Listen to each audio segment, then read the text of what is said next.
السلام علیکم ورحمۃ اللہ وبرکاتہ۔ اعوذ باللہ من الشیطان الرجیم، بسم اللہ الرحمن الرحیم۔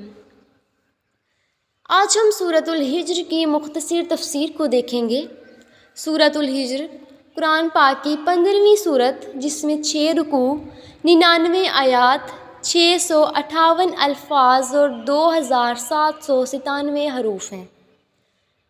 سوائے پہلی آیت کے پوری سورت جو ہے وہ 14ویں پارے میں ہے۔ اگر اس کے نام کی بات کی جائے تو سورہ ہجر کا نام کے معنی ہے پتھر، جو آیت 80 کے فقرے وَلَقَدْ كَذَّبَ أَصْحَابُ الْحِجْرِ الْمُرْسَلِينَ سے ماخوذ ہے۔ اب ہم زمانہ نزول پر نظر ڈالتے ہیں۔ مضامین اور انداز بیان سے صاف یہ ظاہر ہوتا ہے کہ اس سورت کا زمانہ نزول سورہ ابراہیم سے متصل ہے۔ اس کے پس منظر میں 2 چیزیں بالکل نمایاں نظر آتی ہیں۔ ایک یہ کہ حضرت محمد صلی اللہ علیہ وآلہ وسلم کو دعوت دیتے ایک مدت گزر چکی ہے اور مخاطب قوم کی مسلسل ہٹ درمی، مزاحمت اور ظلم و ستم کی حد ہو گئی ہے، جس کے بعد اب تفہیم کا موقع کم، تنبیہ و انداز کا موقع زیادہ ہے۔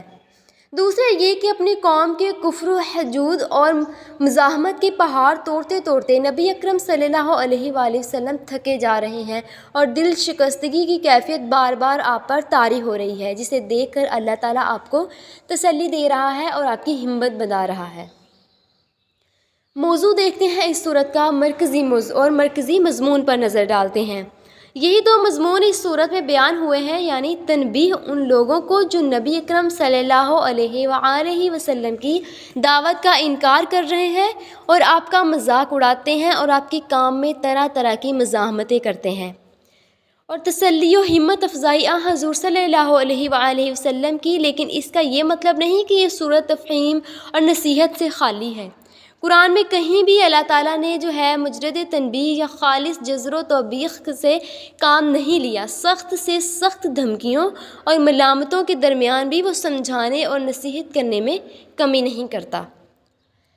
چنانچہ اس صورت میں بھی ایک طرف توحید کے دلائل کی طرف مختصر اشارے کیے گئے ہیں اور دوسری طرف قصہ آدم و ابلیس سنا کر نصیحت فرمائی گئی ہے۔ اب سورۃ الحجر کا خلاصہ دیکھتے ہیں۔ آیت نمبر 1 سے 15 میں مذکور ہے کہ جب کفار عذاب علیم کا مشاہدہ کریں گے اور اس کی شدت کو محسوس کریں گے تو وہ آرزو کریں گے کہ کاش ہم مسلمان ہوتے، لیکن اس وقت یہ تمنا کسی کو نہ آئے گی، جبکہ ان کا دنیا میں یہ حال ہے کہ جب انہیں ایمان لانے کی دعوت دی جاتی جانب رسول سے تو ان کو مجنون اور دیوانہ کہتے۔ یہ سابقہ قدموں کی روش کو اختیار کیے بیٹھے ہیں۔ آیت نمبر 9 میں اللہ تبارک و تعالیٰ نے قرآن کی حفاظت کا ذمہ لیا۔ آیت نمبر 16 تا 25 میں اللہ کی قدرت و وحدانیت کی دلائل مذکور ہیں۔ آسمانوں اور اس کے بروج کا اور شیطان مردود سے، شہاب مبین سے اس کی حفاظت فرمانے کا ذکر ہے۔ زمین کو بچھانے کا ذکر فرمایا گیا ہے اور پہاڑ سے لنگر کو تشبیہ دی گئی ہے۔ اس کے بعد پانی سے بھری ہواؤں کا ذکر کیا گیا ہے کہ جب اور جہاں کا اللہ کا حکم ہوتا پانی برسا دیتی ہیں۔ آیت نمبر 25 سے 44 میں انسان کی ابتدائی تخلیق کا قصہ مذکور ہے۔ پھر آگے آدم علیہ السلام کی تخلیق کے بعد فرشتوں کو سجدہ تعظیمی کا حکم دیا گیا ہے، جس سب نے حکم کی تعمیل کی سوائے ابلیس کے، وہ ملعون قرار پایا گیا۔ پھر شیطان لعین کی قیامت تک مانگی گئی مہلت کا ذکر کیا گیا ہے اور اللہ نے اس سے فرمایا کہ میرے منتخب بندوں پر تیرا داؤ نہیں چلے گا۔ اس مقام پر جہنم کے 7 دروازوں کا اور ہر طبقے کا الگ دروازے کا ذکر ہے۔ جہنم کے دروازوں کے نام یہ ہیں: جہنم، سعیر، لظیٰ، سقر، جحیم اور حاویہ۔ آیت نمبر 45 سے 60 میں مذکور ہے کہ اہل جنت کے دل کینوں سے پاک صاف ہوں گے اور انہیں اعزاز و اکرام کے ساتھ مسندوں پر ایک دوسرے کے مد مقابل بٹھایا جائے گا۔ اس کے بعد حضرت ابراہیم کا قصہ مذکور ہے، جب فرشتے انہیں اولاد کی خوشخبری سنانے آئے اور مطلع کیا کہ ہم حضرت لوط علیہ السلام کی قوم کی طرف بھیجے گئے ہیں۔ پھر آگے حضرت لوط علیہ السلام اور ان کی قوم کا قصہ مذکور ہے کہ قوم لوط کی سرکشی جب حد سے تجاوز کر گئی اور اور ان پر عذاب بھیجا گیا۔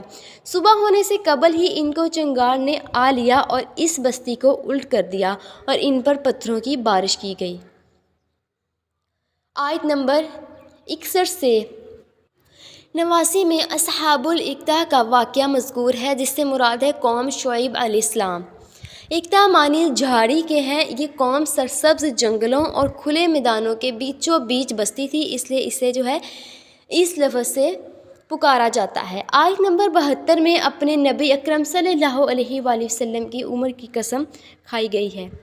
آیت نمبر 80 سے 99 میں اصحاب الحجر یعنی قوم صالحہ علیہ السلام کی سرکشی کا ذکر ہے۔ کئی معجزات دکھانے کے باوجود بھی وہ ایمان نہ لائے۔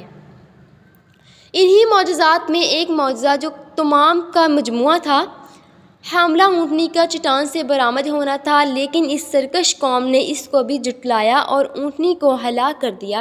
چنانچہ اصحاب الحجر بھی عذاب کے مستحق قرار پائے، اور اس صورت کے آخر میں نعمت قرآن اور سبع مثانی یعنی سورۃ الفاتحہ کا ذکر ہوا۔ لاسٹ وجہ تسمیہ دیکھتے ہیں۔ ہجر مدینہ منورہ اور شام کے درمیان ایک وادی کا نام ہے، اور اس سورت کی آیت نمبر 80 سے 84 میں اس وادی میں رہنے والی قوم سمود کا واقعہ بیان کیا گیا ہے۔ اس مناسبت سے اس کا نام جو ہے وہ سورہ ہجر رکھا گیا۔ تو یہ مختصر تفسیر تھی سورۃ الحجر کی۔ امید ہے آپ سب کو سمجھ آئی ہوگی۔ جزاکم اللہ خیرا کثیرا۔